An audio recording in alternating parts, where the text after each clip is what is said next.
செய்தியாளர் பாரி கார்த்திக். வணக்கம் பாரி கார்த்திக், விவரங்கள். வணக்கம். தமிழ்நாடு முதலமைச்சர் திரு மு.க.ஸ்டாலின் அவர்கள் தற்போது ஈரோடு மாவட்டத்தில் பல்வேறு நிகழ்ச்சிகளில் சுற்றுப்பயணம் மேற்கொண்டு வருகிறார். அதன் அடிப்படையில் ஓடாநிலை மொடக்குறிச்சியில் சுதந்திர போராட்ட வீரர் தீரன் சின்னமலை அவர்களுடைய திருவுருவச் சிலைக்கு மாலை அணிவித்து மரியாதை செய்து வருகிறார்.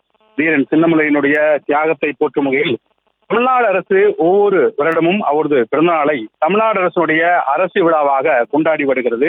அது மட்டுமல்ல, அடுத்த தலைமுறைக்கு தீரன் சின்னமலை அவர்களுடைய வரலாற்றை எடுத்துச் செல்லும் வகையில் அவருடைய பாடத்திட்டங்களை பள்ளி மற்றும் கல்லூரிகளிலும் கொண்டு சென்றிருக்கிறது.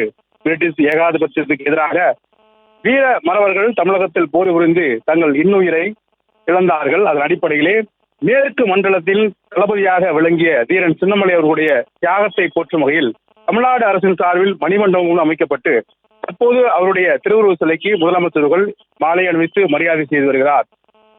தொடர்ச்சியாக பல்வேறு ஆண்டுகள் கிட்டத்தட்ட 1901 பவானி காவிரி கரையில் நடைபெற்ற போரிலிருந்து தன் முழு பலத்தையும் உபயோகித்து ஆங்கிலேயர் படைகளை ஓட செய்த தீரன் சின்னமலை அவர்களுடைய வெற்றி சென்னிமலைக்கும் சிவன்மலைக்கும் நடுவே ஆண்ட அவரது அரசியல் தொடர்ச்சியாக அங்க இருக்கக்கூடிய இளைஞர்களுக்கு ஆங்கிலேயர்களை எதிர்த்து சிலம்பம், வாழ்வீச்சு என தற்காப்பு கலைகளையும் சொல்லித்தந்த தலகர்த்தராக இருந்த மேற்கு மண்டலத்தின் தளபதியாக விளங்கிய தீரன் சின்னமலை அவர்களுடைய திருவுருவச் சிலைக்கு தற்போது முதலமைச்சர்கள் வலதிய மரியாதை செய்து வருகிறார்.